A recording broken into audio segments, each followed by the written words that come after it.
Hello, everybody, and hello. The fuck was that? Hello, Ladies and gentlemen, welcome to our auditorium. and in this corner. You know what? It is going to be a little bit like that, actually. It's like the people versus Naughty Dog.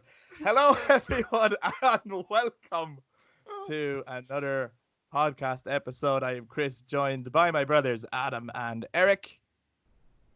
And Just a non-vocal nod. If you were listening to we this, did a hand gesture. if you were listening to, yeah, that was amazing.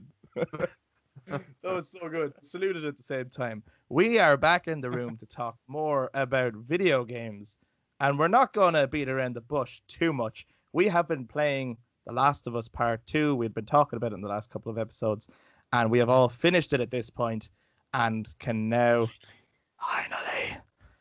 finally talk about it in great detail. And at this point, we would like to give a spoiler warning because we did a first impressions small bonus segment. If anyone checked that out, thank you. But that was non-spoiler. That was non-spoiler. So that was just our thoughts on how the game played and how it looked. We might touch on some of those things again in this if we feel we want to. But this one is going to be a spoiler-filled discussion from the get-go. So once the music starts, that'll be essentially your last spoiler warning. If you haven't yet played the game, if you haven't watched everyone else's reviews on YouTube that have told you exactly what happens, or if you haven't read up on you managed to get past the leaks and all the leaks and all. I think we did very. I did, yeah. I stayed away from all the leaks and nothing was spoiled on me. I was able to play the game without getting anything ruined on me. I didn't know there was a leak at all. Well That's done. how good I was. Go Eric mode. You know. Yeah. If there is a leak, deny it. Clear it in 4 days. Don't have a leak. Yeah. There's nothing out there. There's only a leak if you believe there is. Yeah, man. Like, bury that leak deep inside you, you know? Don't let it out. I think as well, we haven't actually, with some of the other games and we go to discuss about it, we actually end up having a discussion amongst ourselves before we even push record. We're terrible for doing that, actually, because what's supposed to be just an hour and a half conversation turns into a 5-hour conversation with only an hour and a half of it actually recorded. This time, we actually haven't shared much of our thoughts on The Last of Us Part 2. We've kind of talked about some of the outside stuff that's been going on around it, which is that this game has been incredibly controversial and has definitely split audiences. So it's going to be interesting. I think we all will probably have a different take on this game. And I don't know what that is yet. Like, I don't know if everyone's positive about it, negative about it. Who knows? We'll find out as the discussion goes on. But I think we do all possibly have a slightly different take, or we'll like different things about it and we'll disagree on other things. But we'll try be civil about it. Yeah. We won't fall out over it, which is unusual. And yeah, let's just burst straight into it, I think. There's nothing else to be said, really, is there? It's spoiler-filled discussion. Last of Us 2. Let's fucking do it.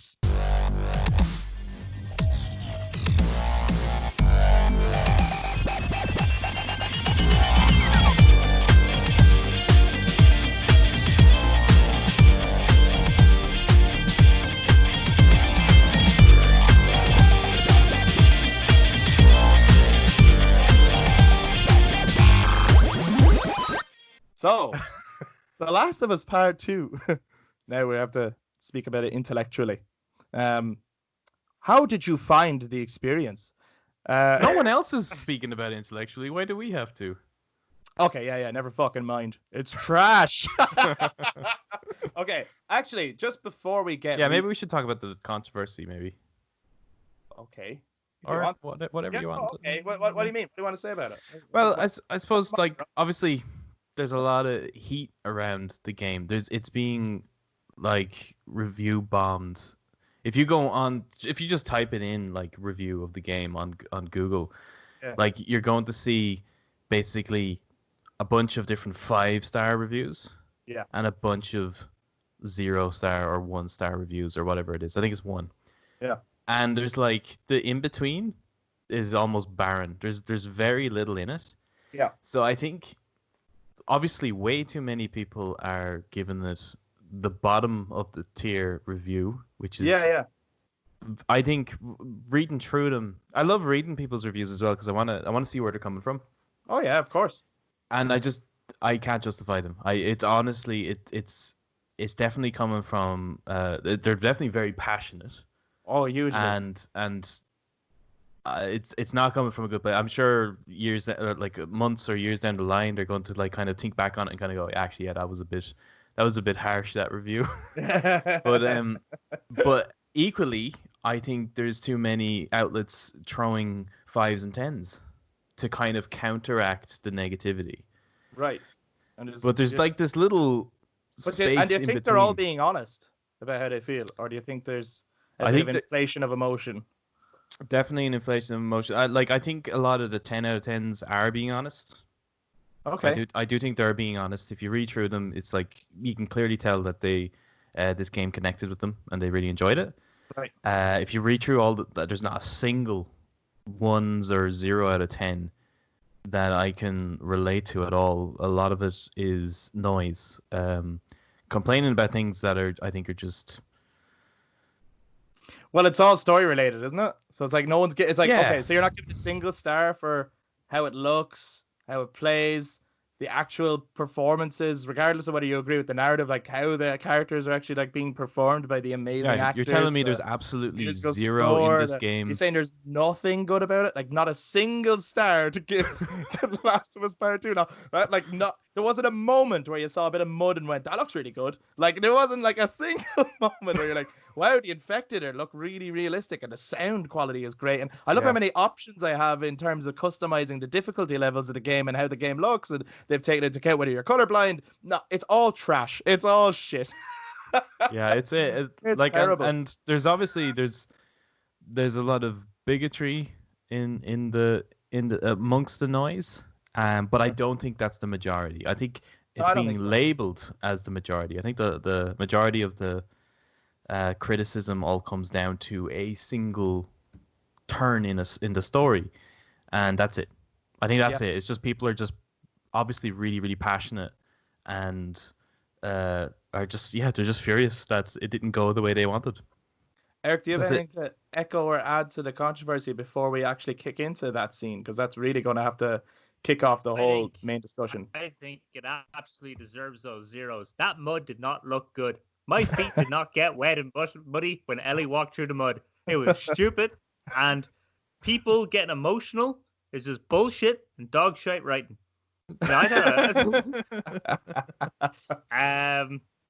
Yeah, that's more or less what I've read in the reviews.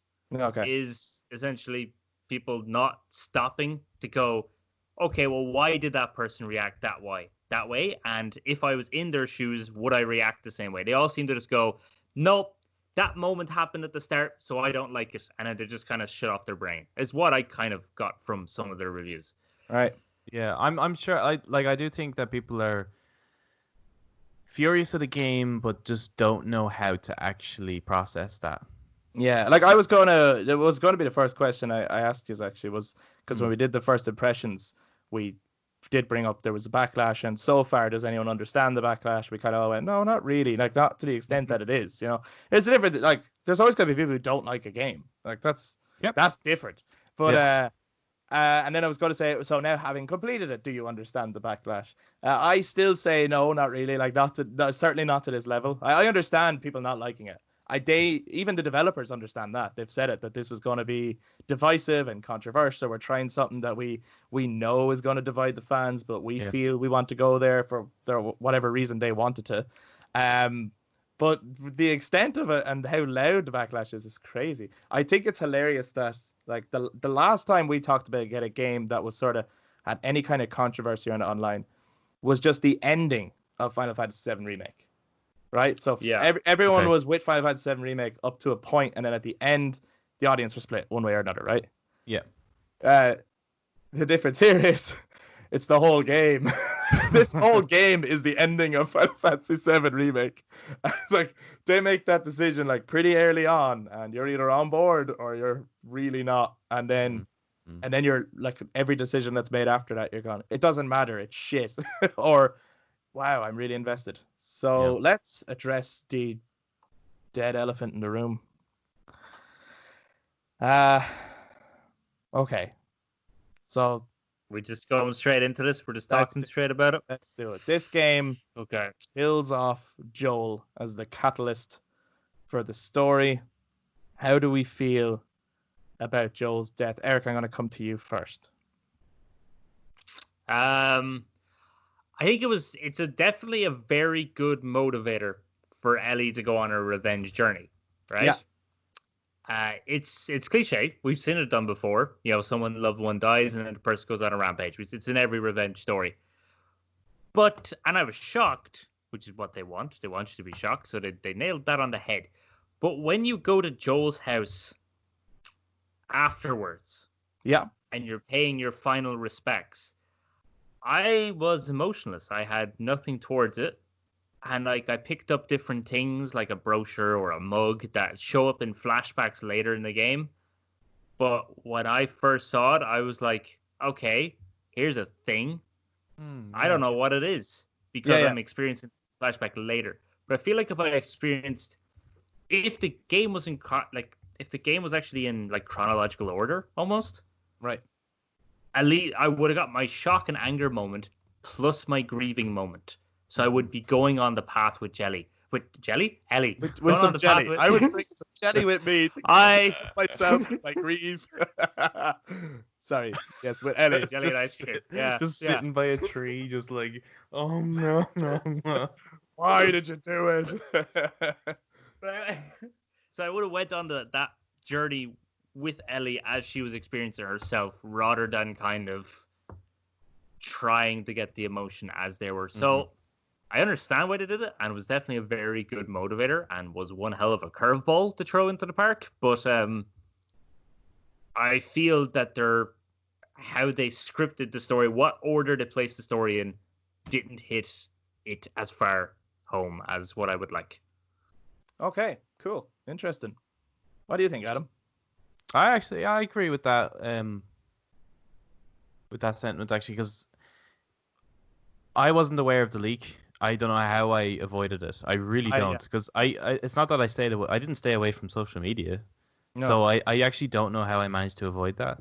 But I'm glad I did, because I'm glad I experienced that in the way they wanted to tell it. But I do agree that in the grand scheme of things, I don't know if the placement of that scene was the best. Like it is definitely a good starter for a revenge story, but I think it's right. Like after a while, I think it starts to lose its strength. Like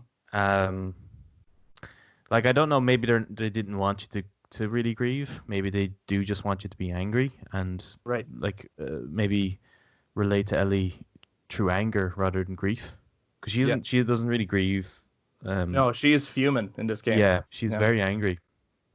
So maybe it's just to try and get that sense across to the player, maybe. But I definitely think that there is serious narrative structural issues with the game, and I'm not sure about where that should be to fix that scene. But I have absolutely no issue with how that character goes out. You heartless bastard. It's nice. It'd be nice to have another game with Joel, but much like anything, you have to know when's the right time to get rid of someone so that it has an impact. If you decide to get rid of them after you've fully developed them as far as you can possibly go, then it's kind of like you're kind of almost expecting them to go. Right? We were expecting another game with him, essentially. Which is why this is now more powerful than if that death came much later. Yeah. Does that mean I don't, if he survived and I had a whole game with him, that I wouldn't prefer that? I think I would. But I have no issue with the death of the character in terms of telling a story. And I think how that scene was done, because there was a lot of criticism about, how Joel enters that room. Right. As though he wouldn't act like this around him. It's like, firstly, you don't know Joel. Yeah, you played one game as him. Yeah. Right? Don't pretend that you know everything about this guy and that the writers haven't a clue. Yeah. They made him up. He spent they know everything about They made him. him up. Like Yeah. you just They can have write like whatever they want. he's That's had part of the problem, isn't it? what 4 years of essentially kind of like a peaceful life within Jackson. They have people coming in and out constantly. They mentioned that. Ellie and Dina even mentioned that. He's been sitting down making wood sculptures in the evening because that's his hobby now. Like his place is spotless. Yeah, he cleans. His house is spotless. So he has a bunch of guitars as well. He's pretty chill now. Yeah, he's a completely different man. So he has absolutely no reason not to trust him. And I think people like put on that a point that like, oh, he was able to spot the hunters. It's like, yeah, he is able to spot hunters. These guys aren't hunters. If they were hunters, he would spot them and he'd be wary. But they're not. So that's why he's a little bit more, I suppose, friendly. And plus, they're all fine. Well, you see, I suppose that here's the thing. He enters the room. They are not a threat to him yet. Their demeanor, if he sensed a threat, he would. Yeah. They're shaking hands. They're ready to help, like genuinely, because they don't know who he is. Yeah. It's the second he says Joel, but he's already surrounded at that point. Yes. Yeah, they all that they all look up and like. Well, it's only one of them does. It's the one he least expects, and it's the one he saved. Yeah. So yeah, I've no issue. I think that after playing the game, I think that is literally the only controversy of the game, and I think that people have used that to hate the rest of the game. Because I was actually disappointed after clearing the game because I was almost waiting for this controversy. You know, like waiting for the big moment that you're gonna be like, oh, they're challenging me now. Yeah, because I love shit that makes me kind of go, oh, I'm not sure about that, right? Yeah. So I spent the whole game waiting for this. I think people hyped this up too much, and I didn't get it, and that's actually kind of disappointing. And I have to sit with this game for a bit just to kind of take it as it is now, rather than take it as I was expecting it. Yeah. Because I think people's anger just overhyped the controversy. I don't think there is any. No, not really. Well, it's just that people are unhappy with that decision, right? I suppose my take on it, it's kind of a mix of the two is like I echo some of what you are saying. I also did not really feel the grievances that I should have felt. I kind of knew going into this game that Joel was going to die. I avoided leaks and everything. I just felt in my bones in this game Joel's going to die. But I suppose I figured that'll probably be the end of the game. That'll be the talking point of the end of the game, as they killed off Joel. So I was taken off. Well, I remember like playing as Abby early on, and they were saying they're looking for him. I was like, they're talking about Joel. And I remember putting the controller down and going, are they going to make me kill Joel? Don't make me do it, man. Don't make me do it. Come on. I love Joel. And so when that moment happened, they all looked up at him. I was like, oh shit, he's in trouble. But I still wasn't ready. Like I did not know that at that moment he was going. Then as soon as the leg went, I was like, oh fuck. Like that's a sure sign. It actually shocked me. Like I did put the controller down and go, oh my fucking god. Yeah. And then he's taken away, and you're like, oh, Joel's gone. And then it's like, let's move on. Time for some gameplay. And you're like, whoa, what? Like, Joel's dead. We should be, I don't know, I should be hurting more, or let's do more stuff. Like, show me a flashback now, maybe, or something. So Ellie's like thinking about Joel and show me a flashback, maybe. I don't know, like, but don't just move on. Joel's dead. This is a big deal. It's a huge deal. Do you think maybe there was a lack of a send-off from the town, maybe? Like a scene somewhere in between. They have the flowers and cards outside the house when you walk up. Yeah. Well, it's not. It doesn't feel like, I don't know. Maybe they should have shown his like funeral of his sorts. burial. Yeah. And let you sit with it and make it feel really real, because it does feel like they kind of move on. I do think there is issues with the narrative structure of this game, which are kind of my only issues with the game. Like I actually think they do a lot of things amazingly. Now, the narrative that they tell, I think they tell really well. Yeah, I'd agree with that. Yeah. Right? But part of me, my only real issue with the game, and it's not really an issue because they do it well, I do wonder why they felt this was the narrative to tell. So I suppose I'll put that question to you. Do you think so? They kill Joel, and they you know you have your own feelings about whether they do the scene justice or not. But do you think killing Joel was the right thing to do? Like, I think they could have in this game. I do think that Eric's right that it shouldn't have been that early. Mm. Because now you have to have moments of backtrack. Yeah. And that's just, it's weird to do that. We didn't have that in the first one even. Not really. You've completely changed your method of storytelling. It's almost like as if you got a different director to do the sequel. Mm. There's just something like I'm not really sure how I would structure the game really, because I'm trying to think. I was like, what if you shift that here or did there, but then that kind of breaks this part, and like I think ultimately, because like let's face it, this is a fucking long game. Yeah, it is. It's It is a really long game, and I think and they you feel it. It feels long. It does. I think they could have easily have had this to be a two-parter. Yeah. Or have broken it up so that way you have your main game, but almost like a Left Behind edition that would kind of cover the backstory, cover the flashbacks and stuff, or cover the extra kind of journey or something. I think there was too much in there. Mm. So yeah, I think they, the death of the character is fine for the sequel. Right. But I think it probably does happen too early. What do you think, Eric? Do you think they made the right decision killing Joel? Well, for the story they're wanting to tell, yes. Yeah, you see, this is where I think well, maybe not. I'm sensing, yeah, for the story they want to tell, yes. Why is this the story they wanted to tell? I don't know. You're gonna have to ask Neil for that. That's what I wonder. This is the only thing that sets me back. I go, killing Joel is only for me, it wasn't the natural next step of the sequel, right? It's not the obvious thing. It's not. Yeah. So it's like killing Joel is obvious when you're like, I want to tell this revenge story about Ellie. So for the player to feel that, it has to be Joel. It's like I know there's been conversations in interviews between Neil Druckmann and Troy Baker where they kind of hashed it out. And they both came to the conclusion that yes, no, it does. This is the way. There has to be Joel. But that's only if you want to tell this revenge story. Yeah. Why did they feel the need to tell a revenge story as part 2 of The Last of Us? That's the bit that puzzles me. It's like they do it really well. So this is where I'm kind of like they do it really well. I think the narrative they tell it incredibly well. I like everything they do.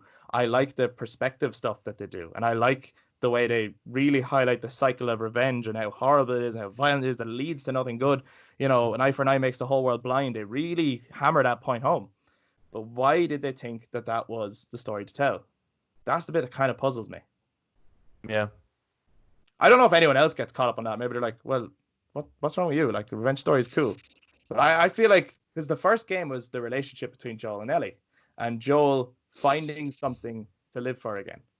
Yeah. And so the part 2 of that story, I'm wondering why they felt part 2 of that story is Ellie on a revenge quest and getting darker and darker. I nearly feel like this game is part 3 and that we missed part 2. Yeah, I does anyone feel that way? Yeah, I do. Yeah. I wasn't feeling it when I was playing it, but well, I suppose halfway through, I started to kind of think, wait a second, there's just something not right about this game. There's something not up here. And after clearing it, I was like, yeah, actually, this definitely feels like a part 3. It's like I think so. The ultimate end to your hero character, I guess.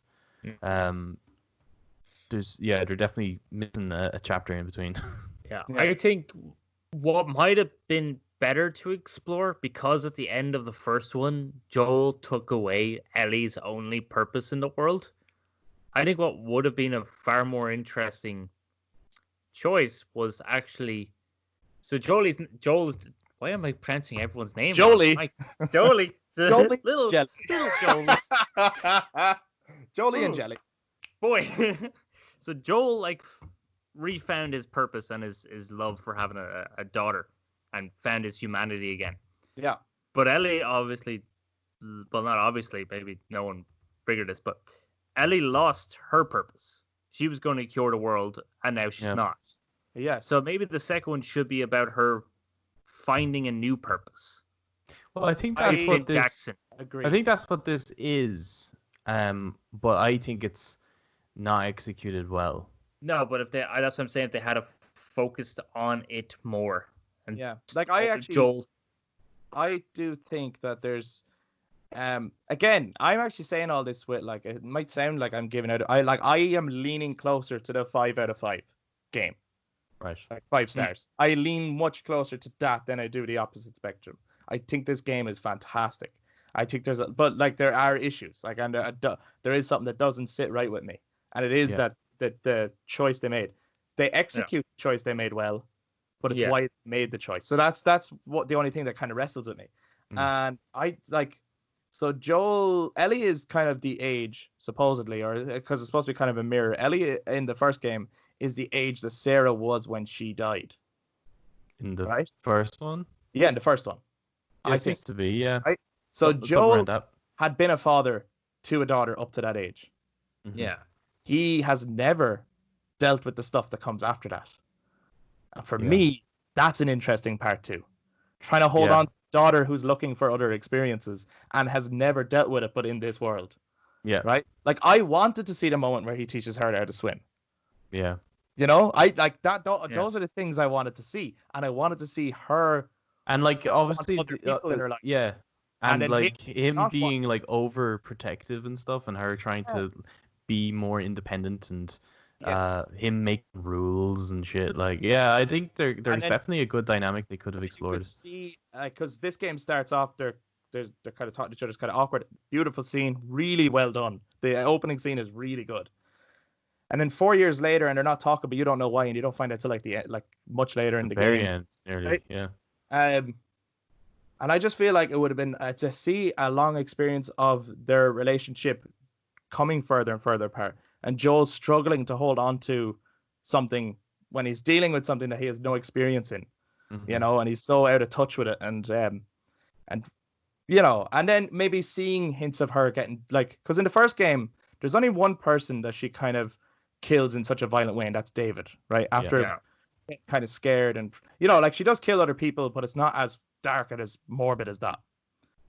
And in this game, she's like, it's like her foot's on the accelerator. Like, she's so violent that it was like, whoa, what the fuck happened to Ellie? Like, yeah, with only like there's certain moments that it does affect her.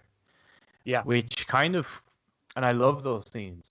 They're probably my favorite scenes in the game. I really like them because I'm like, there's Ellie. But in between those scenes, the gameplay, I'm like, I actually don't recognize this character. I don't know who this is, because it's way too easy for her. But then in the cutscenes, it's like it's not easy for her. So it's like, what? Like the bridge, I think, between gameplay to cutscene isn't as married as well as in the first game, I think. I said it to you before as well when I didn't say it on this, but before any of us had, well, actually Eric had cleared it, but me and you, Adam, hadn't. How did you clear so quickly, Eric? Yeah, Eric, come on, what the hell? He just powered on.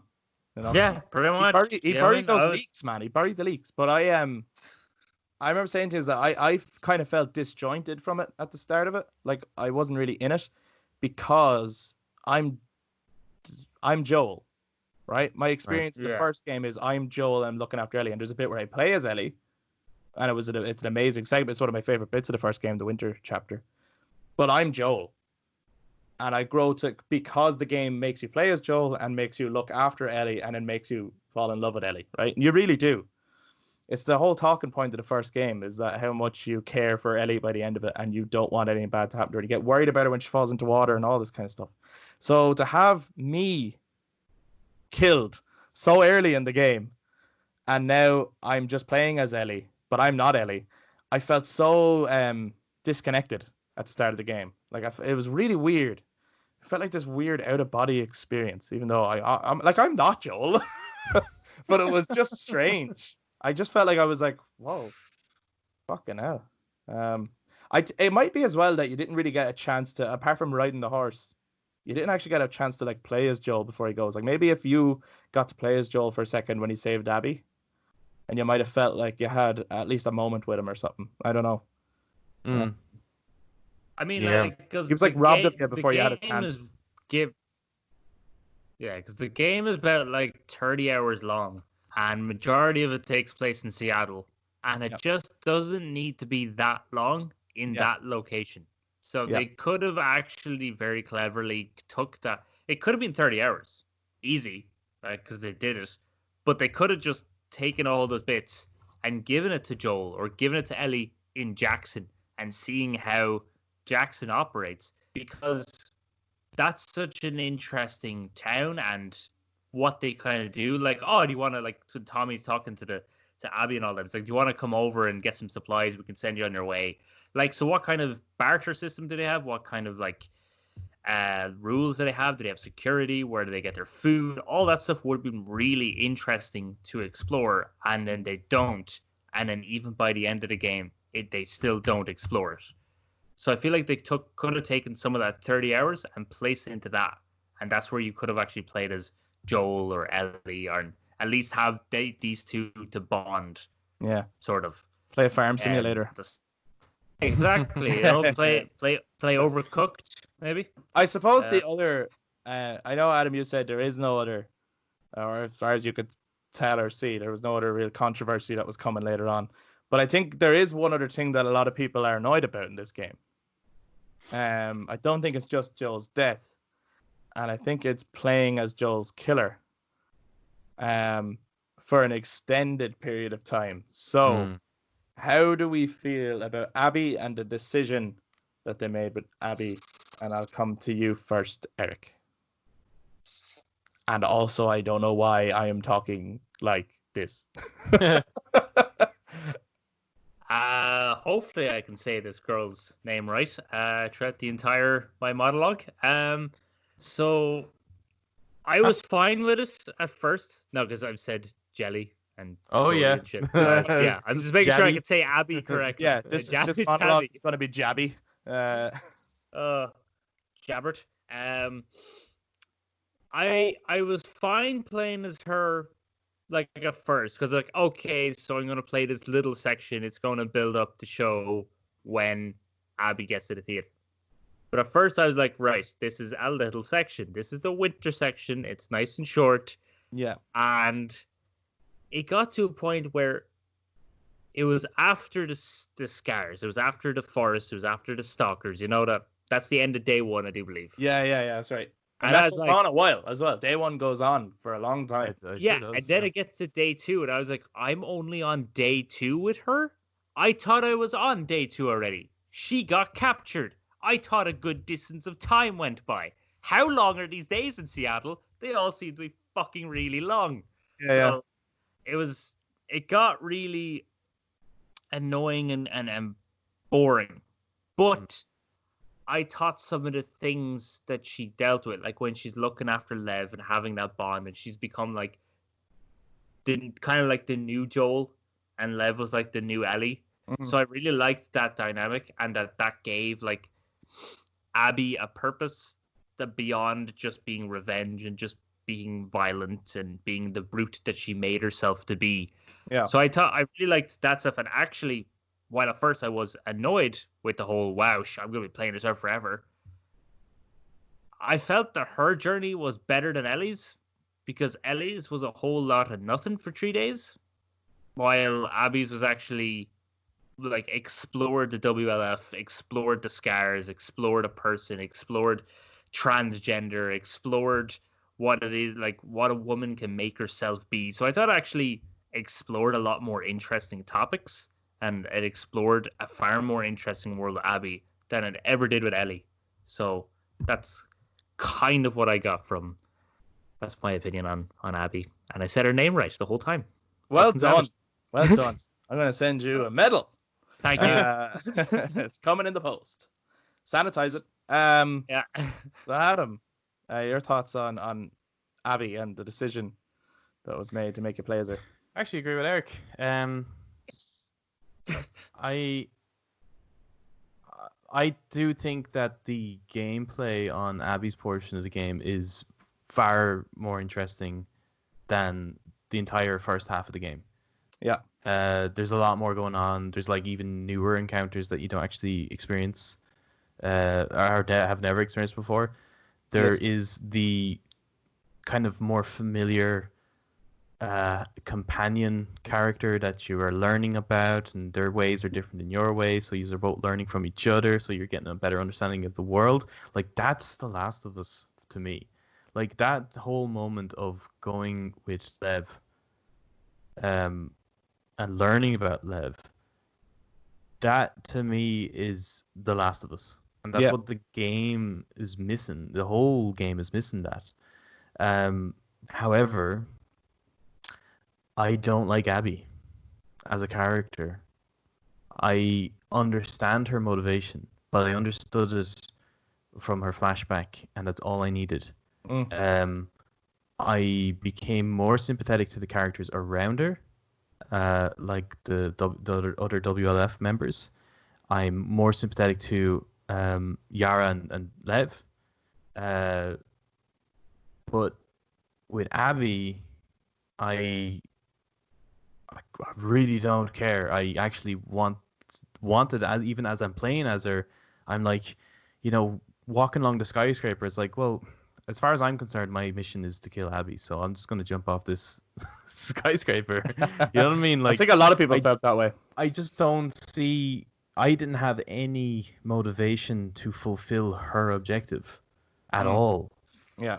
And it even got to the point where there's obviously a boss fight, a boss encounter with Ellie. Yes. It's like the showdown nearly. Yes. And Ellie's whole portion led up to that. But you play that as Abby.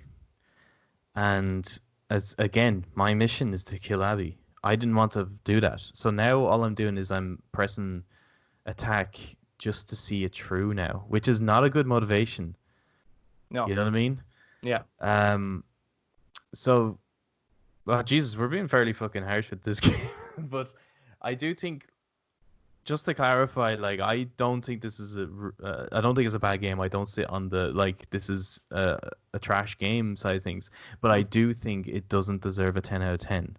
Right. I don't think it's a masterpiece. I think there's serious issues with it. And some of the things that we're pointing out, I think, are those issues. Yeah. Like that whole thing of like me playing as Abby, I understand I'm getting this other side of the character. I'm understanding their motivation, but like I said, that one flashback was enough to do that. I don't have to play a whole game as her to get that. Yeah. And again, I didn't want to go through that fight. I have no motivation to win that fight, other than just to see it through. I have two issues with the game as a whole, right? One of them is padding. There's a lot of it, right? There is it was kind of my only kind of issue or grind with Final Fantasy VII Remake was there was parts was like, this just feels like padding. Let's get on with it. There's a good pace. Let's get on with it. Because your characters are great and everything, but it's just, come on, let's get on with it. So padding is one of my issues. And then the other one is it's all narrative issues, right? Yeah. So narrative structure, I think. Now, I think we don't all agree on this. I feel that if you're going to play as Abby, like, I don't think it's a bad idea to play as Abby, even for a small section. I agree. I thought it was going to be like the winter section of the game. And I was like, cool, I'm going to get a bit of backstory here. I started to get worried when I was picking up manuals and seeing skill trees, and I was like, how fucking long am I going to be playing as Abby? And I didn't have like a ding going in where it's like, I just totally hate Abby and I've written her off, right? I didn't have that. I understood from the get-go that while Abby is my adversary, I understood from the get-go, because the major players are very early on, that Abby definitely has a motive, and it's clear, and that to her, Joel is a bad guy, right? Yeah. I understood that. Even if I love Joel and I get why Ellie wants to kill Abby, I didn't straight away go, well, Abby is pure evil then, and that's it. I understood that when you get to play as Abby, you would get the motive. You'd understand it. I got the flashback. I got it. I understood it. For me, you could just skip the years, and that's fine. Now we see where we're at. And I've played as Ellie and killed all of her friends. And I know they're her friends. So I get why Abby wants to kill Ellie now. Yeah. I don't really need to get any more than that, right? I do agree that Abby's adventure is better. Yeah. Actually, as a result. Yeah, being with Lev, being with Yara, learning about the scars, that or the Seraphites as they're actually called, they are so they were probably the most interesting new aspect to this world. Definitely, and I felt they needed way more of a center stage. Because there's really fascinating themes going on there. Like they hadn't touched on a cult in the first game, like there was cannibals in the first game. If different ways people are trying to organize their societies in order to survive in this world, and like the whole idea of this cult that are trying to return to nature, and then there's things in society that they feel don't agree with that. Like there was some really complicated, interesting themes going on there that I was like, this is fascinating. So, and also the horror really amped up when you were with Abby. Definitely. Like the horror stuff. Really amped up. I was like, this is like fucking Resident Evil, man. Yeah, that section is definitely like the hospital lower floor is straight out of Resident Evil. Oh, so scary. But I prefer playing as Ellie. But I preferred Abby's adventure. And so I felt like I wish when I went into Seattle as Ellie for revenge that I had met Lev and Yara and got caught up in their troubles, but as Ellie. And the whole journey was Ellie Ellie is really wanting revenge, but she ends up getting caught up in this other drama that's going on and ends up nearly letting the revenge go to help these people. And that for me, that nearly should have been the narrative. And so and if they had to stick to what they did, I'm not sure I agree with the structure of play half the game as Ellie and now play a whole half of the game as Abby in two big long chunks. Yeah, no. I think maybe going between them, I don't know. I don't know if that would have been right, but if they really wanted you to play as the two of them with their own skill trees and to eventually converge and fight, I feel like you should have been dipping between the two, because there was a point where I forgot all about Ellie, and that's wrong, because she's on the cover of the game, right? And then I got to the point where I was like, she should not be the cover of the game. I absolutely agree with you about that cover art thing that you said before. The Ellie and Abby should be the cover of maybe split down the middle or something, but Abby should absolutely be on the cover of this game, because this is a two protagonist game. This isn't purely Ellie's story. If you say that, you're writing off a big chunk of the narrative. And I think as well, I found it really hard to like Abby. I don't know why. There's something about her that just didn't gel with me. I don't know what it is. I think it's because, because it's weird.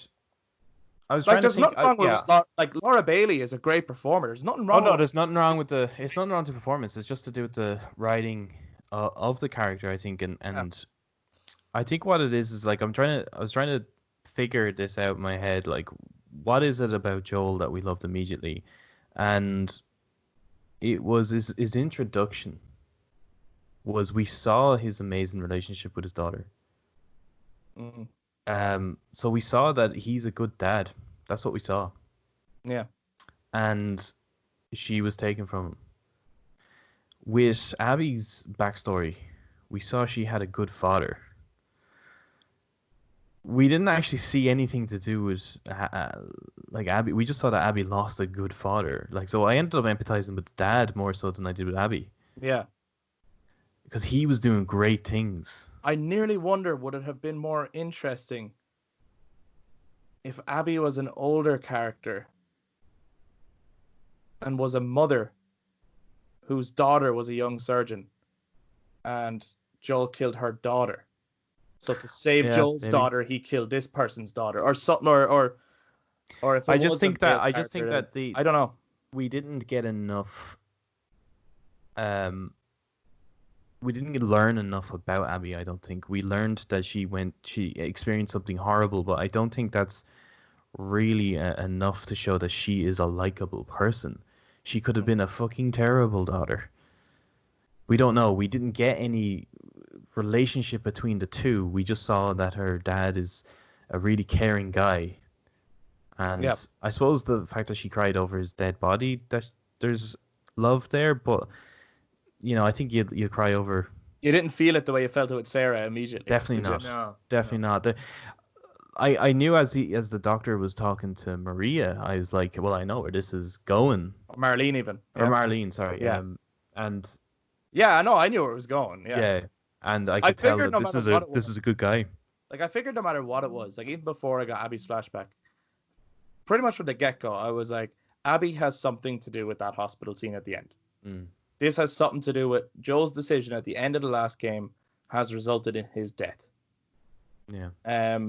Is that a terrible message? Not so sure, because if it's a case of, like, if you had asked Joel, like, I know there's a bit of time between, but it's like, okay, either Ellie dies or you die. That's the way this has to go. Joel would definitely go, well, then it's me. I would definitely die for her. Yeah. So I'm not so sure it was like a terrible thing in the end. I must say, though, that scene where you're playing as Abby and fighting Ellie, I have never been more uncomfortable in my... And there was a lot of moments in this game that made me really uncomfortable. That was so uncomfortable. I was the theater? Like, Body Dog, what are you doing to me right now? I'm this huge, massive woman beating the shit, like really brutally beating the shit out of this young, frail girl that I care a lot about, that I really care about. And you're making me beat the fuck out of her. And I was like, am I going to kill Ellie? I am so... Because, I mean, at that point, I thought this was the end of the game. I thought this was the climax. Well, yeah. This is so uncomfortable. I knew it wasn't going to be. That's the thing. That was one gripe. Another gripe I had with the game. Adam hates this game. I don't hate the he game, does. but there are He lots hates of the game. issues with it. Like, I'll definitely talk about the things I love, but Yeah. maybe we should have Let's get started all- with that. No. Let's get to the pros. We have to address all the elephants in the room first, and then let's get Yeah. to But the pros. part 2 will be about the good stuff. This But is but I found that every cutscene, there's like an issue. Someone's in trouble, then something comes along and something happens and the person's saved. Like every cutscene is that. okay. And at that, when every cutscene became that, then I was like, oh yeah, something's gonna happen here now, and she's gonna be grand. And it was, I suppose, Dina came in, and then Lev came in and stopped it all. I have to say though, I actually totally bought into that. Like, I thought that scene was... We might feel differently about this. I thought that scene was so well choreographed and so well performed.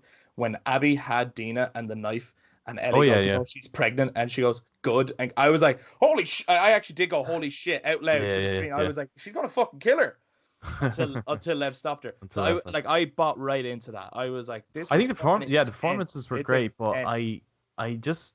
I don't know. I just knew there was going to be something that comes in and saves the day, because it has happened the whole way up throughout the game, that it almost became. Remember when you're playing Uncharted and you're like, if I walk across this now, this is going to collapse, and then I'm going to have to do a hero's jump. Okay, right, yeah. It just became that like telegraphed basically the whole way through the game for me. And it's like, name a cutscene where that doesn't happen. Like Joel. Nora, no one No one saves comes Nora. in this. No one saves Joel either. No one saves Or- fucking no Joel. one says That's Joel. the Or problem. If Owen, you had done it or earlier, Mel, everyone would be happy. or Manny. Nobody saves any of these people. Manny's death, actually. Just side note. That was Manny's great. death really got me, because it was so wow. Okay. Yeah. Out of the blue. I loved Actually, that moment leading up to Tommy, because you know it's Tommy, but they don't know who it is. I Yeah. thought that was really Yeah. good. It was cool to see how much of a badass Tommy was. Yeah. It was, yeah, because you never really saw Tommy do the action. But Tommy I actually rolling did like Manny as a character. I like Actually, Manny. I thought he was pretty all cool. of- But just to see him go so quickly, Yeah, exactly. Yeah. you know, that was, it's like, you know, he's an NPC to Tommy. Yeah. You know? That's it. That's the point, right? That's the point Yeah. of the game. Yeah. I think of all of Abby's buddies, I think Manny was my favorite. He was cool. Yeah, he was. I really liked Owen. You liked Owen? I felt Owen was actually quite, him and like Manny and Owen were really quite human. You know what I mean? Yeah, yeah. Manny's the fun guy, you know. Player. Huh? He's a player. a bit of a player. Owen then is kind of like he wants to always look on the bright side of everything because in this situation he's in a pretty bleak situation. But I didn't for a second believe Owen and Abby's relationship. I No, just I found it, I found it hard that's- to buy into it. It's like they that's- were telling you they're in love, but I didn't see it. yeah. And I was But like, that's I because do- they don't seem I compatible don't- at all. there's not a relationship there. It's a lustful one. It's different. I think, yeah, because Owen is kind of torn between it, right? He's like, I get a bit of excitement out of Abby and a bit of flirtatious kind of. He even says to her at the start of the story, he's like, stop flirting with me. Yeah. Whereas he has a relationship with Mel, and she's actually pregnant, and I think he's torn between See, two. I don't know. I don't know. What I to didn't think. get that. See, I got the whole like Abby's revenge clouded her mind so much that Owen couldn't stand being in a relationship with her, and then Yeah, he I imagine that as again- well. Like, I imagine he finds her probably physically attractive, like in that sense, but actually doesn't like her outlook or anything like that. And the things that she drags him into, he's just like, I'm not into that. I'm into Mel's outlook, but not her Well, body. no, I if think only, Eric- if I- only Mel looked Yeah. more like you. I think Eric's touching on something though. I think he could be right that Owen likes the real Abby All right, yeah. and keeps trying to pull her away from this obsessive mission because Yeah. deep down Abby was this supposedly nice person who loved animals, which is why he brought her to the aquarium and everything.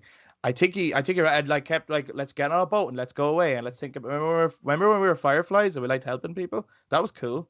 And she's, because remember, she's like, oh, we have to go Remember? training.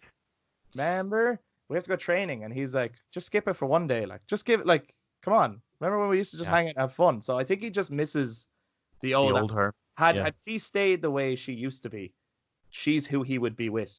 Mel Yeah. is who he's with as a result of the life choices Abby has made, I think. Yeah, so I don't think Right. he's torn. I think he wants Abby, but he's What's the kinda old like- Abby back? Yeah. He wants the old Abby, but he's got Mel. He doesn't really want Mel. I know they're having a baby, but he doesn't really want her. So that's why Well, that's he- clear. on the one drunken night he ends up doing his thing. But I didn't That's not feel nice to that call her a thing. connection. Hey now, don't. I had to get her name wrong at some point.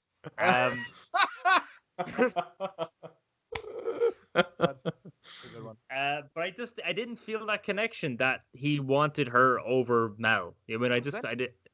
Was anyone What? else reminded of do you know Owen's performance? I was like, he's so familiar to me, and then it dawned on me, but I don't think it is this person. But then no matter what he said, all I could think of was this person. Do you remember Mike from Until Dawn? Mike Is he the jock? He's the jock guy, Yeah. was he? Yeah. So many Owen's deliveries, I was like, that's that guy. No, I did think that I song thought that so nice. the performance for Owen was really good. Yeah. Oh yeah, I thought he was definitely one of the best character models in terms of his facial animations and stuff like that. There was like really good subtleties in his face. I think there. Yeah, I'm not overly in love with the character. Like he's fine, but I don't hate the character either. I think Well, he actually, played a good role. Because they introduce a lot of new characters. Mhm. Of the new characters, who's your favorite? Who's your favorite addition? Lev. Lev, yeah. Lev. Across the Definitely board. Lev. I That's think amazing. I didn't know it was gonna be Lev for you guys. I didn't know that. I think I might have liked Isaac more if they had him in it more. Isaac was cool. Yeah, they I definitely could agree. have I like explored that. him more. Yeah. They mention him a lot. He's in a lot of notes. You Yeah. have one conversation with him, and then the only other time you have a conversation with him, he dies. And it's like, Is he well, the that was- only black guy in the game? No, there's lots of NPCs you kill. Yeah, I but don't- In terms yeah, of the main characters, isn't he? Main He is the only one, isn't he? I think so. Yeah, more of him would have been class. I tell you what it was that stuck with me about him actually, and yeah, he is actually one of my favorite new additions. For the very little time he was on screen, he stuck Mhm. with me. He's scary. He really, the guy who's performing him is. I kept thinking of like Forrest Whitaker, like just someone Sure, who's yeah. like a credible actor and has Yeah. great screen presence. Mm. Like like the second he stepped into the elevator and was just looking at the camera, he hadn't even spoken yet, and I was looking at him going, I really like this character, Yeah, yeah. and I didn't know, and like that, what's that? And you That's know just, he's been through shit. Like, yeah, what's that? That's just animation. yeah, I You know, would have like, loved what to is see. that? I don't know. He kind of reminds me as well of like Woody Harrelson's character from War of the Planet of the Apes. Yes. Yeah. Just Like, like you know obsessed with the war. he's been through shit, and like it's Yeah. like it's come down to these decisions that he's making. It's almost like as if he's creating his own wars just to kind of feel normal again. Yeah, like maybe he was a soldier before all this or something. Yeah. Yeah, he's only ever known war. I don't know. Yeah, he was cool, but yeah, Lev of the new characters was Definitely definitely the farmer. the Lev second had I the- saw and Lev, the I thought more he was In just terms of a story arc for a point. character, Lev had the best, and it was barely in the game. amazing. Lev's the fact that I remember being with Lev and Lev's like why are they trying to kill you? Oh, I cut my hair. And I thought that was a joke, and I was like, Yeah, all yeah. right, okay. So he's Yeah. he's not going to talk about it, right? Like he's Yeah. he's not going to talk about it with me right now because he doesn't know me. But later on, I'm going to find out what it really was. And it turns out it was because he cut his hair, and then you realize what that actually meant or what it meant to them, and how complicated that action actually was when Lev's just trying to be who Lev really is, and you're like, holy shit! And I thought that was just a throwaway line. I cut my hair. Yeah, Yeah, it was so well incredible. done. It The was delivery of Lev's lines was really good. Incredible. And as And well, the- like he's a badass with a bow and arrow and a knife, like is just like out surviving and trying to stay away from Yeah. a cult who want to kill him. And I absolutely love that despite the fact that they've gone so violent and want to kill him for who he is, right? Like just for who he is, they want him dead. Despite all that, he is adamant about his beliefs that come from the cult. Yeah, he continues to pray. That is such a complicated, like that's not, you might feel the natural thing to do when you're writing a character like that is to go, well, then they should be anti the thing that it is. That is such an interesting contradiction, like. And I've always loved the topic of like religions. I've always been interested in that, right? It was like one of the reasons Final Fantasy X is so fascinating to me. It's just an interesting thing, people looking to something to make sense of their life. It's always been fascinating to me. And so the Seraphites were so interesting. And like the fact that they scar themselves because they need to show that they are imperfect beings. Yeah. Like, we are imperfect beings, so we must physically represent how imperfect we are inside. And I was like, this is fascinating. Why have I not seen all this earlier? Like, Yeah, there's a lot in the game that I think is actually way more interesting than the actual story. Yeah, I agree. Because there is I was just thinking about like the kind of mirror image, because nearly everything in the game is focused on this kind of mirrored image kind of things happening. Yeah. The way the Seraphites are killing in the name of a person that died, that they're pretty much like taking that woman's words and twisting them, or at least killing for her because she died, essentially.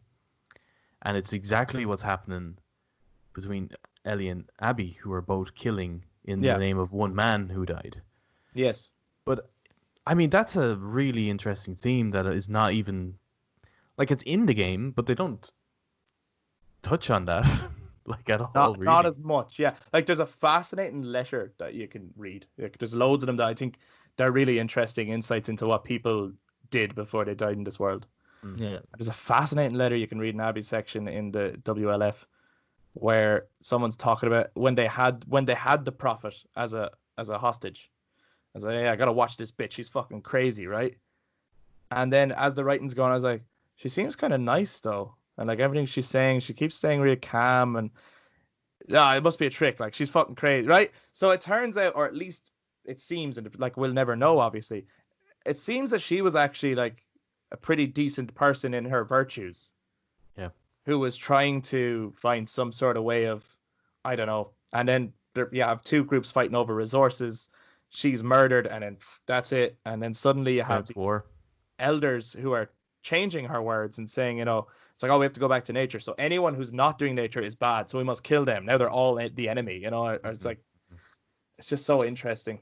I also like the throwaway line where when you're with Lev, you're Abby with Lev, you're trying to go as high up as possible, and you come across an elevator, and Abby's like, I thought you guys didn't use electricity. Oh, the soldiers can use like machines that help them or something like that. Like, Yes. like the soldiers can kind of bend the rules a bit, you know what I mean? Which was like, I thought that was a nice little subtle, like there was like it delivered it. It wasn't like zooming in on it wasn't zooming in on the fact, it wasn't really focused on the fact, but they delivered it really well, and it was still held its weight that it's supposed to hold. So that was really interesting.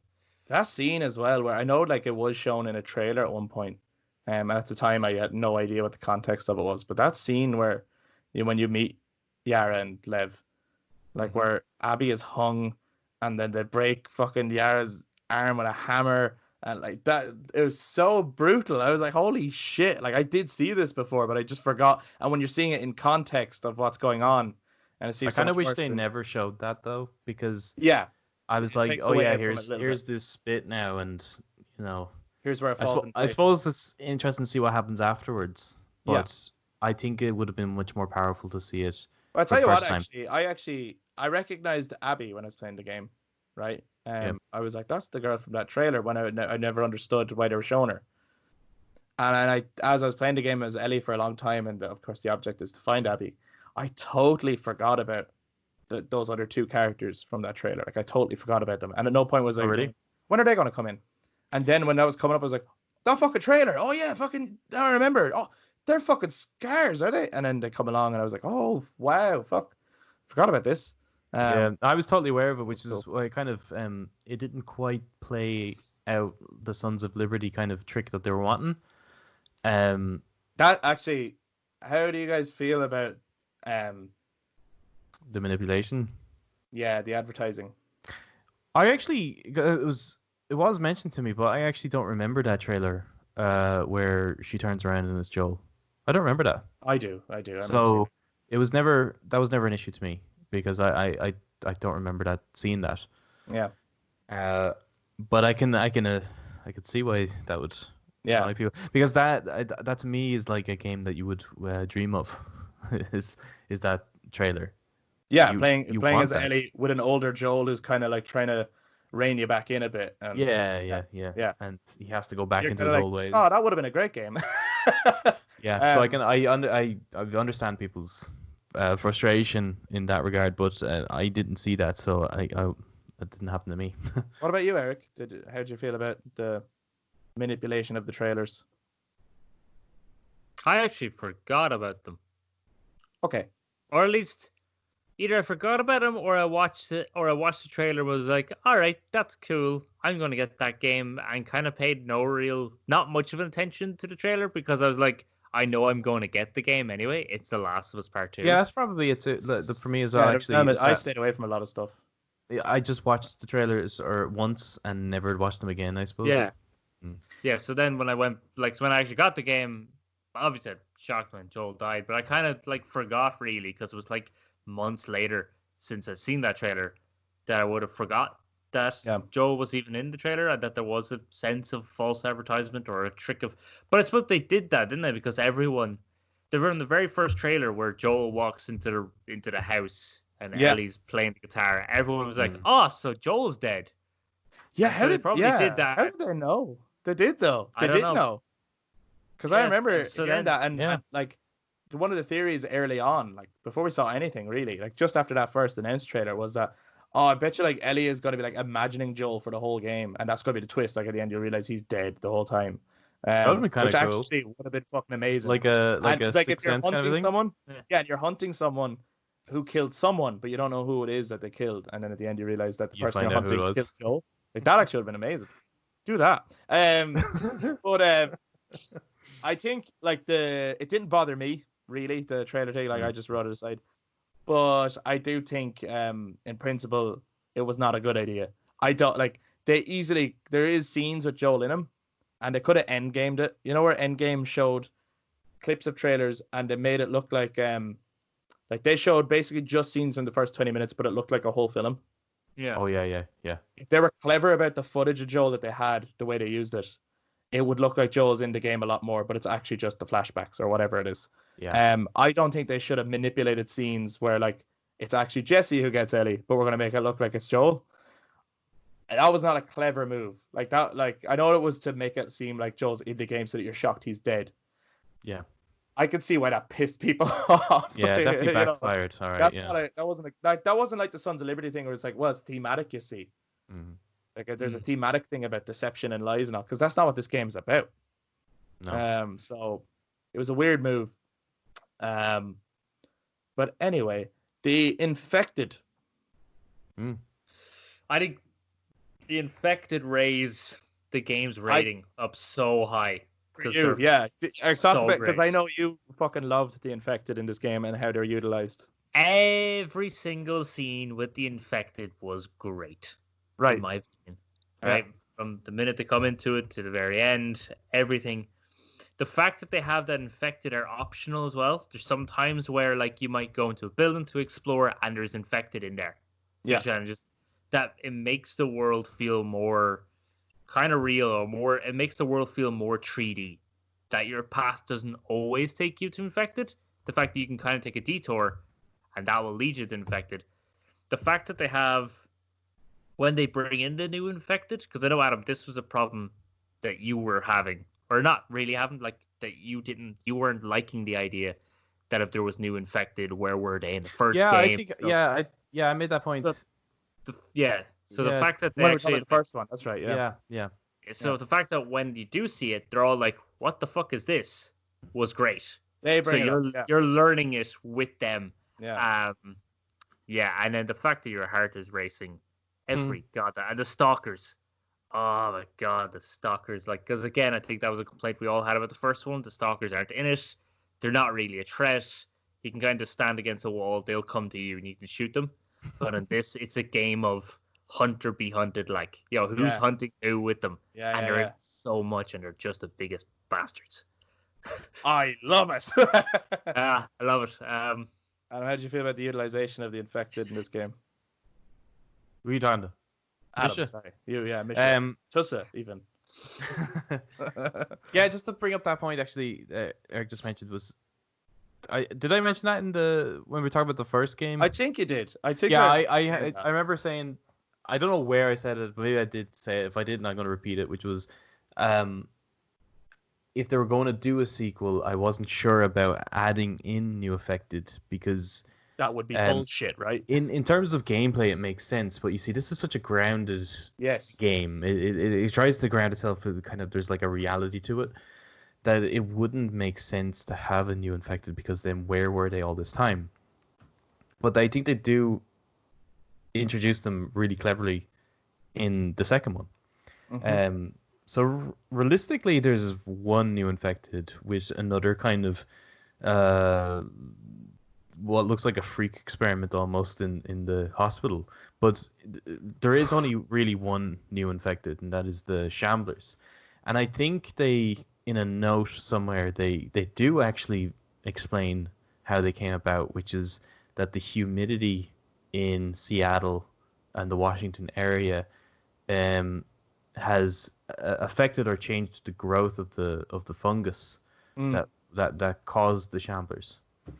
And it's clear that these are a new enemy because everyone is shocked, and you can see on there's new drawings and stuff of them. Yeah, and even before that, though, there is drawings that state that there is only 4 stages. So as far as everyone's concerned, there's only 4 stages. So these are brand new. These are post-outbreak style. Yeah. However, my only issue with regards to the new infected, the Shamblers, is that although that explanation works well for the Washington area, why are they in California? That's that took me out of it a bit. It's like, as a story, as a gameplay kind of mechanic, yeah, that's fine. You're trying to throw your best at me towards the end of the game. Yeah. But I don't know how far these things can migrate. Maybe they are migrating down south, but I just think, just to be able to ground the story a bit more, don't have them in California. Just throw a bloater in there, and it would have been fine. But yeah, the stalkers. Very few bloaters in this. Yeah, the bloaters were very much missed, I think. But when they do show up, they were well utilized.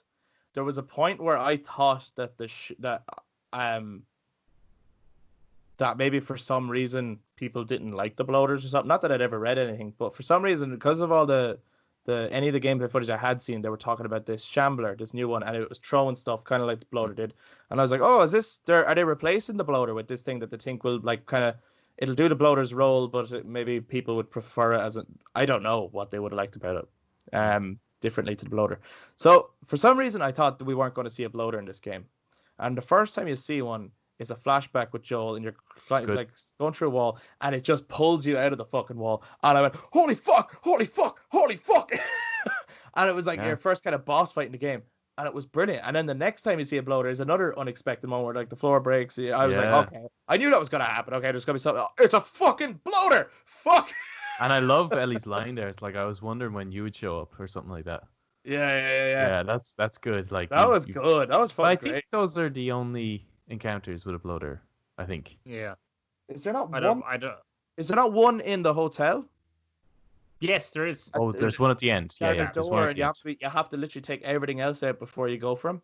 Yeah. I didn't go for him at all. I took out 2 clickers to the left of me, went around, threw a bottle. Yeah, threw a bottle at the other end of the hallway, so the other 2 clickers and the bloater went down the hallway, and then I just had to quickly open the elevators. They were coming for me.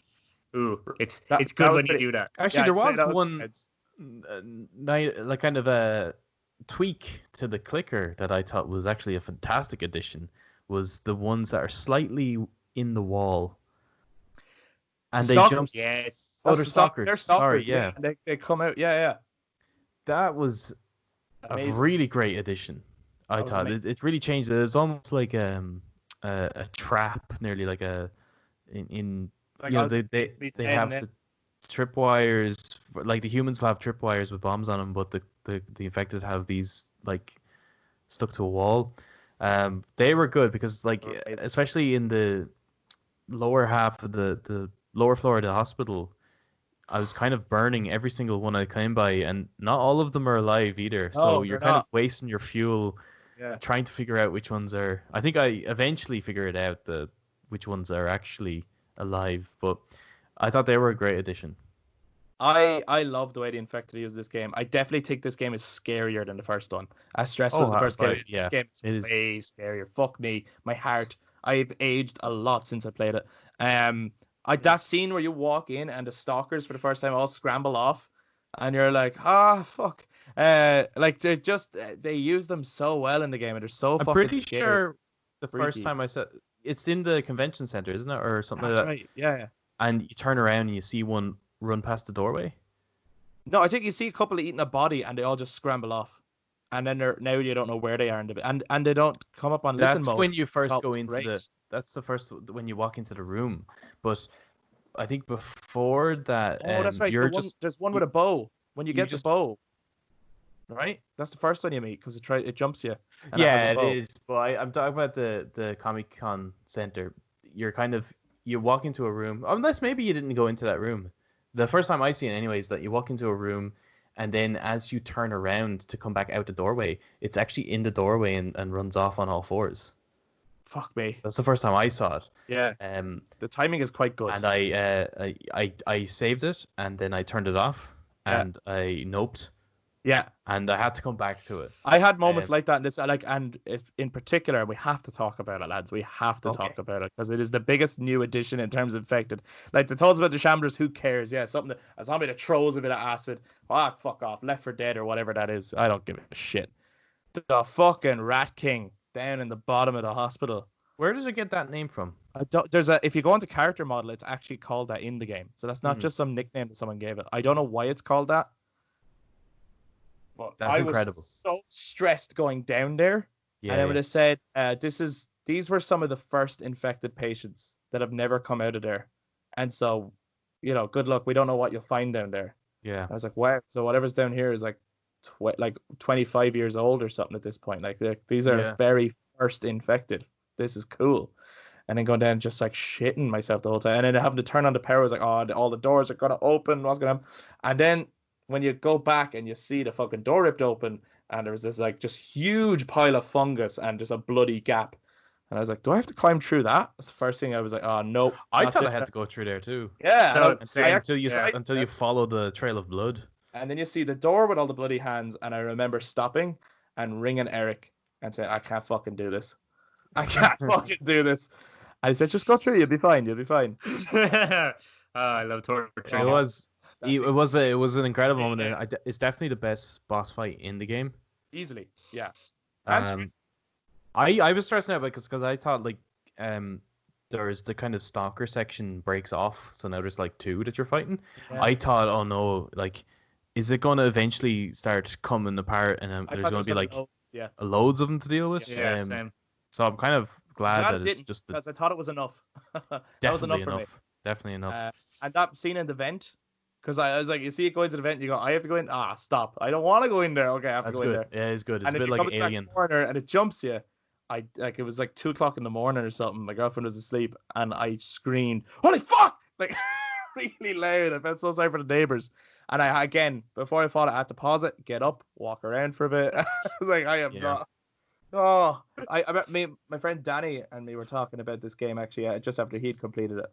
And actually, as he was going along, because I had finished it, and he was like, he would tell me what bit he was at, and we would just talk about maybe the last segment that just happened. And a word that we kept using was relentless. This game is fucking relentless. And that's even just in the regular encounters. It's fucking relentless. Yeah. It doesn't let you relax for fuck all. Sometimes when you can relax, yeah. they're the best moments of the game because you're like, oh, thank God I could just take this in and chill the fuck out. You know? I do think, yeah, that like, 'cause there are encounters like that, that are definitely the highlights of the game, but they are few and far between, and I mean really far between.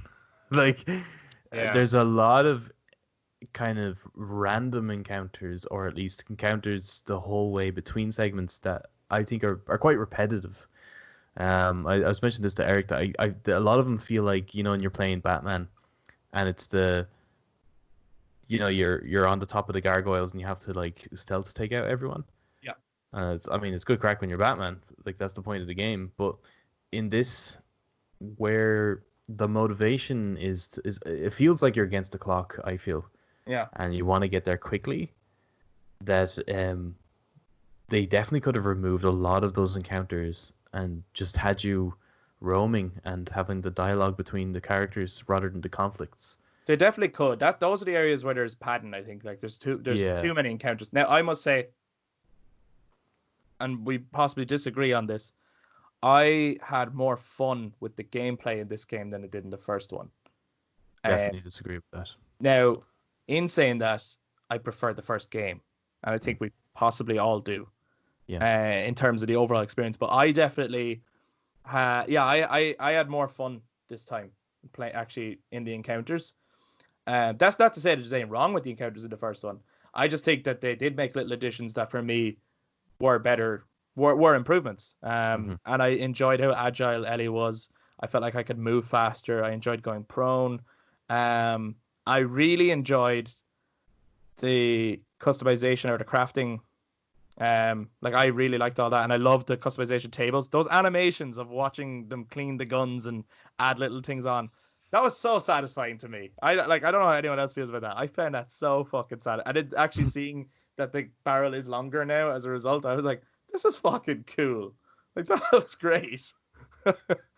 What, Eric? How did you find the gameplay in comparison to the first one?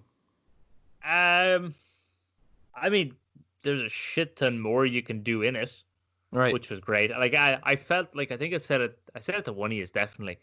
There's like I was playing and going, this is like a better stealth game than like Splinter Cell or Ghost Recon, which makes no fucking sense considering those are stealth based games. Right. But I think what takes away from it, so I like all the gameplay, I definitely prefer Ellie being more agile. The customization, I think I said it in the last episode, and first impressions, I love the customization in it. But when you keep going to do that, it gets really slow and annoying. Yeah. Right. Okay. Yeah. The constant taking, and then like the constant taking apart the weapons. I was like, Jesus, you think you kind of do that before I fucking set down the backpack, like, you know? Or just even fucking ignore it. I would have loved if there was like a pill kind of upgrade that sped up things like that. Yeah. Okay. Made And the But so I love the customization. I love cleaning a weapon and you put on the attachment. There's the extra, the magazine's bigger, and you have the scope on the sniper, the extended mag, and you can put the vents through the shotgun barrel and stuff. Like, there's all those. They're really like little attachments, but they just make them look so much cooler. But it's the fact that each section between one story point and the other story point go on for so long is what kind of distracts me from enjoying all the gameplay mechanics. Right. And enjoying being stealthy or enjoying. And also, at no point, like when I was playing the first Last of Us, as opposed to the third Last of Us, I'd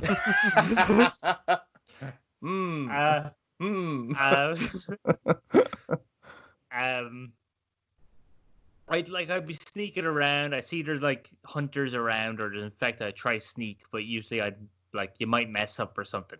Yeah. So you immediately have to go into a firefight, toss your Molotov cocktail, and start like shooting people with shotguns and whatnot. But in this one, you really could just be stealthy. So it felt a lot of the stuff I crafted, I did not need at all. Which was another thing. I think it might depend on the difficulty you play on as well. But I think for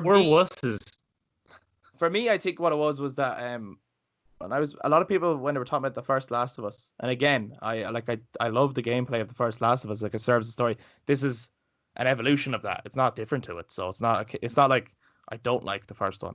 Yeah. But I think a lot of people were talking about how much fun they had at The Last of Us because they had so many options by the end of the game, and they were really fucking people up. And I never felt, I was like, am I just shit then or something? Because I felt always really stressed and really like playing really safe, and like I better just stick to this weapon, and I better just not get caught. I don't have time to put a bomb down. I need to just keep going.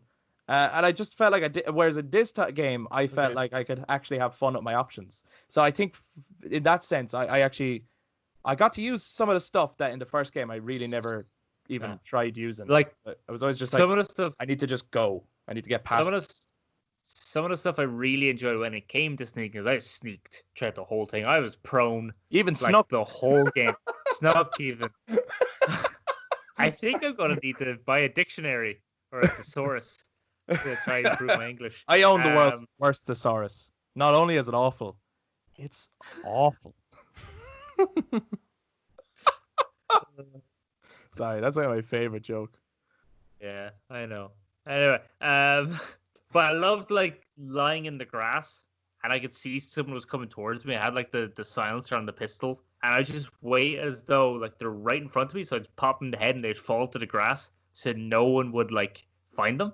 Yeah. Or the fact that the enemies would like check under like crates, or to check underneath the like anything that's kind of raised up that you can hide under.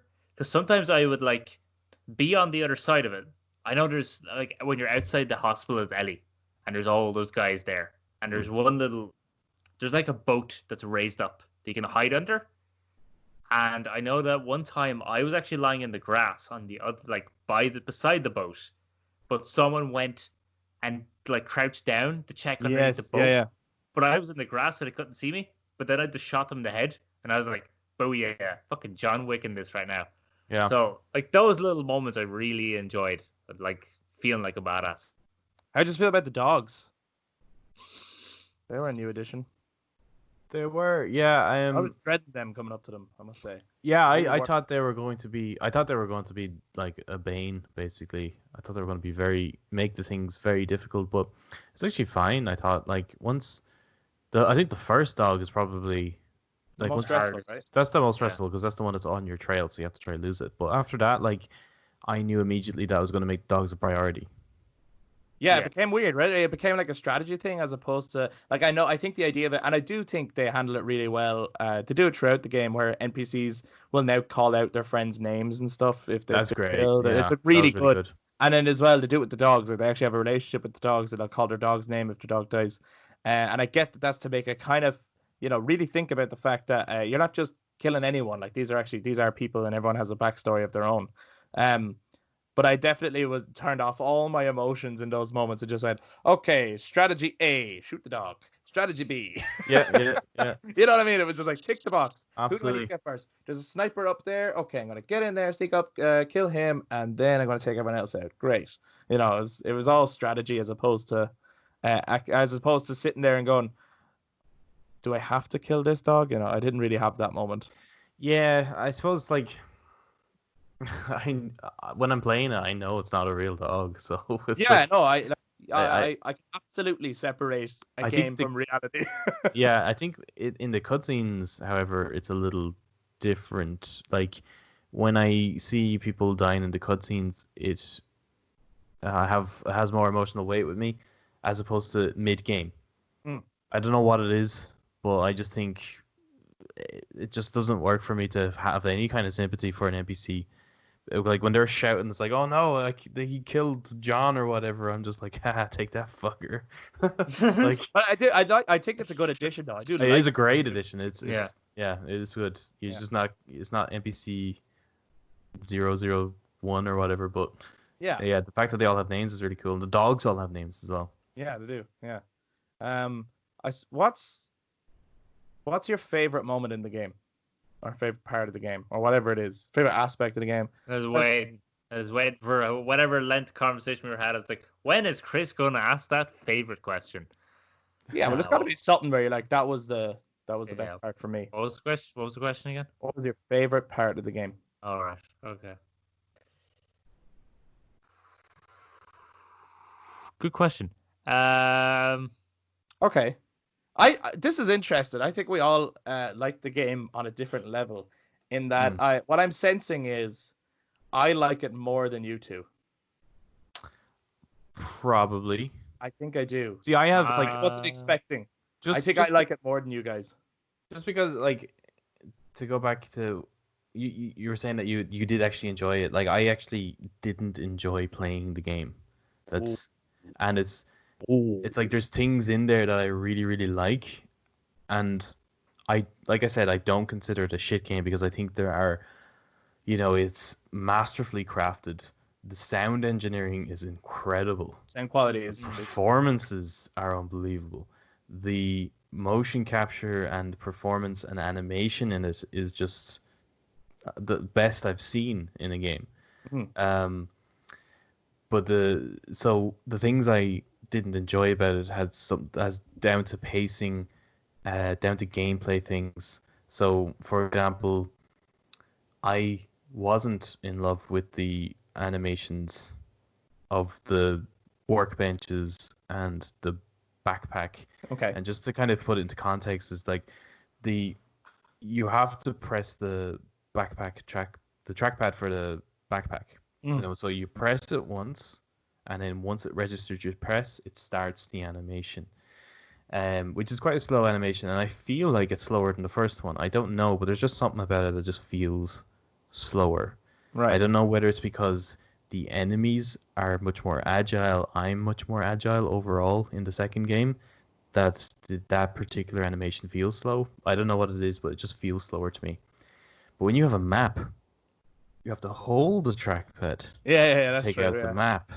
So you have to hold it so long, and then when you remove your thumb, it starts the map animation. Now, if you remove your thumb a little too soon, it starts the backpack animation. Then you can't remove your map while you have your backpack out. So you have to put your backpack back on and then try to take your map out again. And it's things like that where I'm just like, this is really silly, and this should have been figured out. Like, why isn't it like there's early PS4 games where if you just touch the left side of the trackpad, it's one thing, and the right side of the trackpad is the other. Yeah, right, okay. The thing with the bench then as well, and just it's almost like animation porn nearly, like how they present it. Well, like yeah, it is. yeah, it's like look how good our models are, and Yeah. look at all these anime. I feel like the crafting benches are not the animation porn in this game. Sure. Okay. Probably the animation porn is the Not the animation animation porn is the animation porn in this game. But I remember there's a game that I enjoyed that was absolutely shat on when it first came out, and it's called The Order 1886. And one of the biggest criticisms of that game was that there's objects that you were able to pick up and just rotate them and have a look at them. I love that shit. That's all over this game. And I don't understand how it's like, oh, when the Order 1886 did it, let's criticize it. But when The Last of Us does it, it's fine. Well, I have to be honest, I'm not sure anyone's praising this game.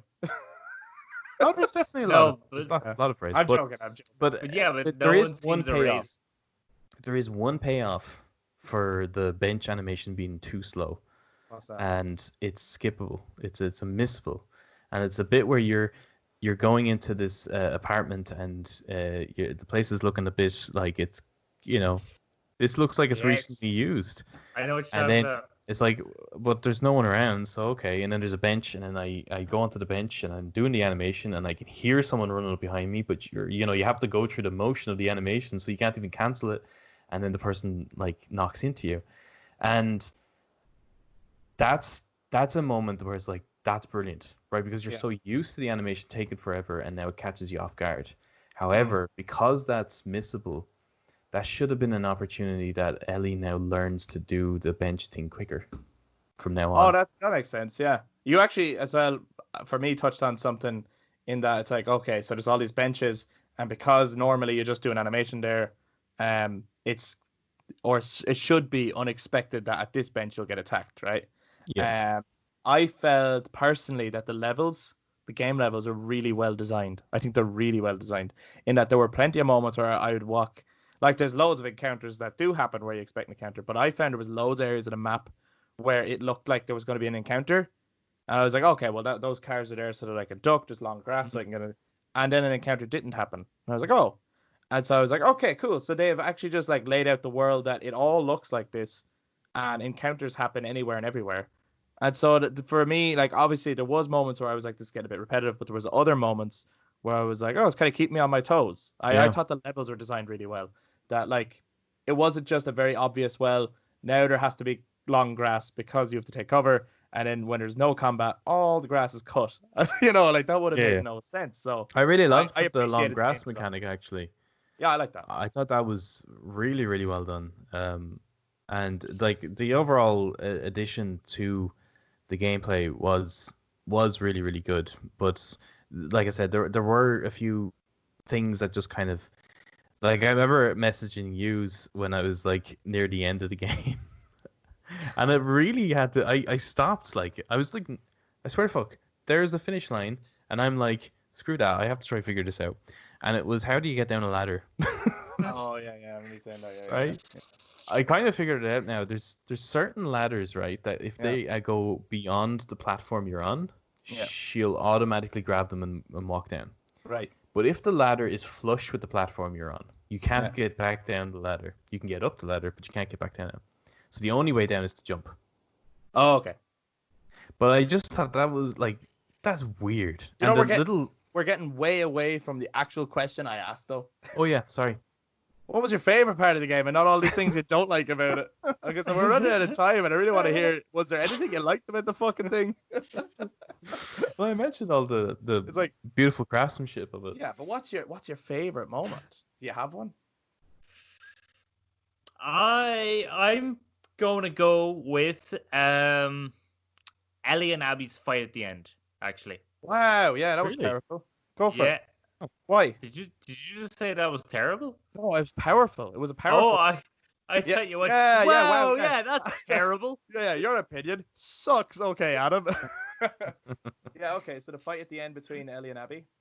Yeah, it's Go ahead. awesome. That's it.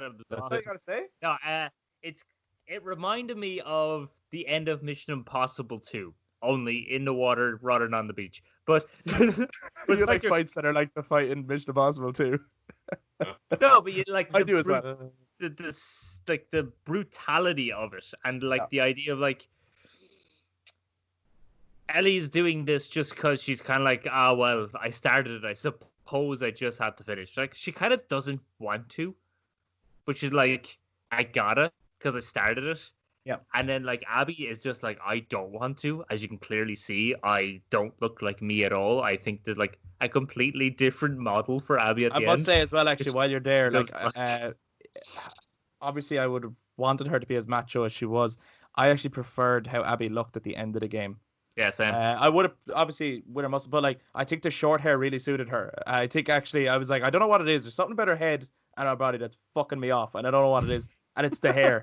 It's the hairstyle. I know it's a small thing, but I think I would have bought into Abby's character much more. I actually really liked her character design at the end of the game. I thought it Yeah. worked really well. But anyway, But like, sorry. but just like the fact that like Abby's like, no, let's not do this, and Ellie's like, no, let's. And it's like, fine, okay, we'll do this. And just the brutal, like Abby punching the crap out of Ellie, and Ellie deciding to go, I am giving you death by 1,000 cuts.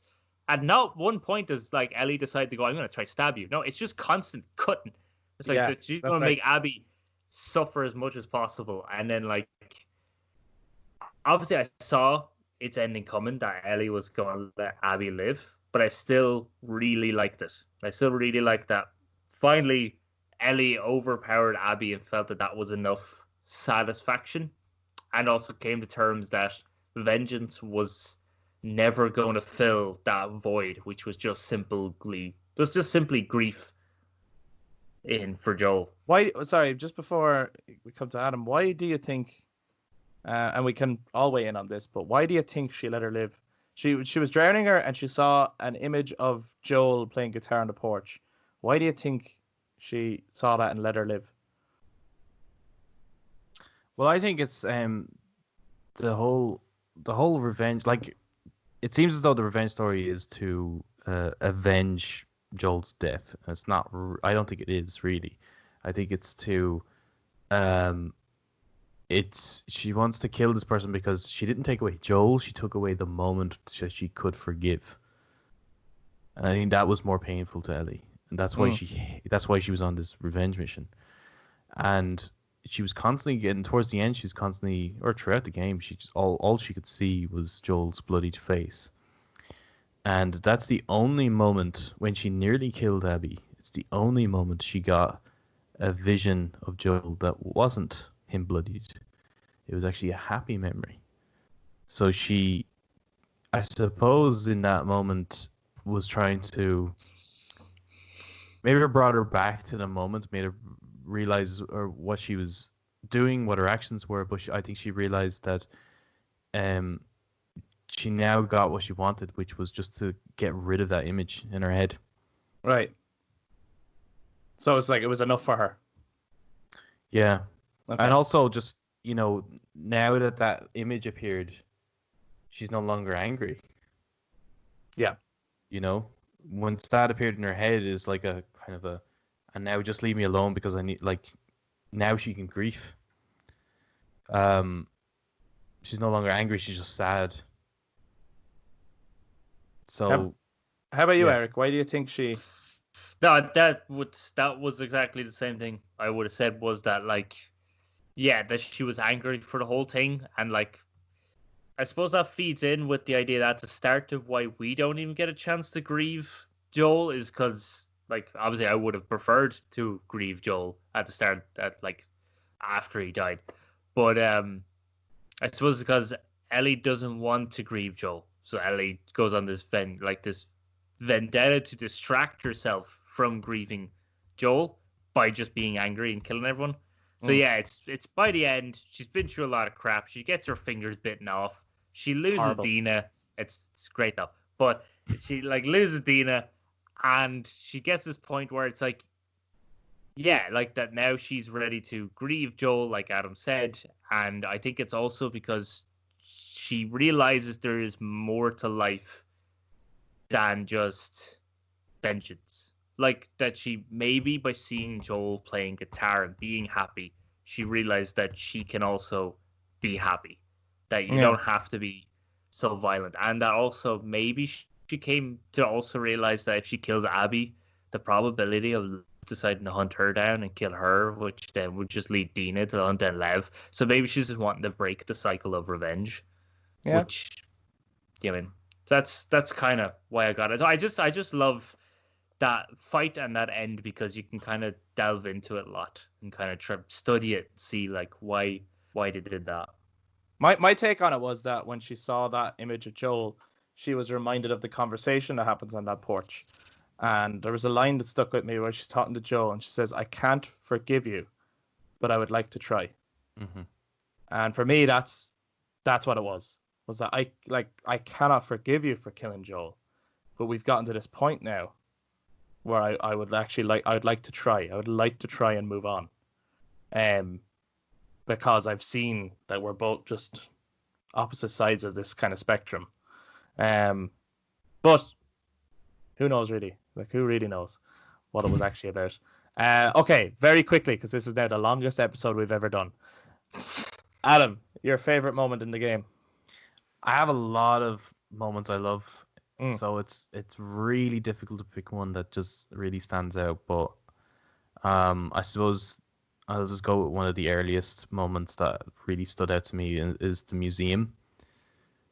That entire section, like where she's like guessing, that to me does like we have Ellie back. Like this is the Ellie I know, this is the Ellie I remember, and it's such an amazing performance as well. Like you absolutely believe she's like 16 or whatever age she is in that. And when she's like guessing them all, and then she's like, I think her first guess is like a dinosaur. Is it a dinosaur? Yeah. This is amazing. And then like she turns the corner and she's like, it is a fucking dinosaur. It's like, that's incredible. The enjoyment on her face. And then Joel is just like, yeah, like what you were saying at the beginning of this episode. You were saying like you would like to see that exploration of Joel just trying to have a daughter post that age.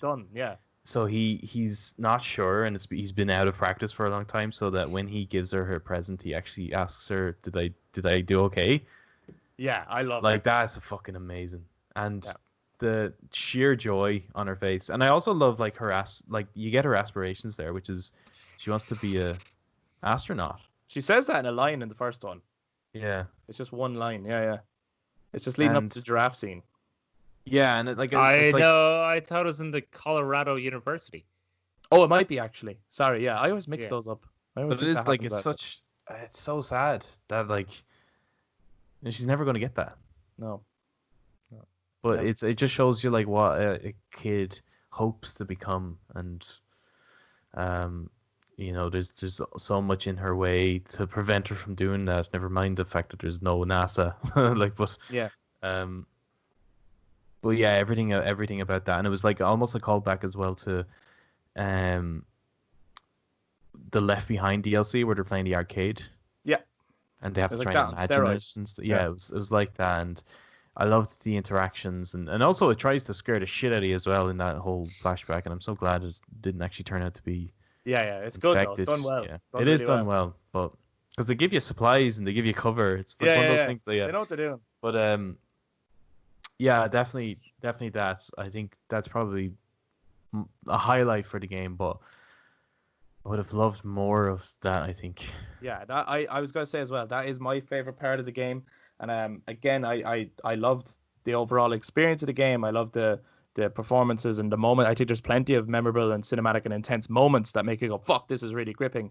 But that part of the game was the bit where it's like, I'm home again. I feel like I'm right back with Joel and Ellie that I remember. And because up to that point, I was like, something's missing. There's something missing that doesn't feel quite right. And when I was playing that whole thing and going through the museum and just having a great time and being with Joel, I was like, this is it. This is what's missing. The two of them just being together, trying to live somewhat of a normal life or trying to grasp some kind of normality with each other in a world that's fucking broken and twisted. And I was like, as much as I love what they've done, and I think they've done it really well, I wish this was part 2.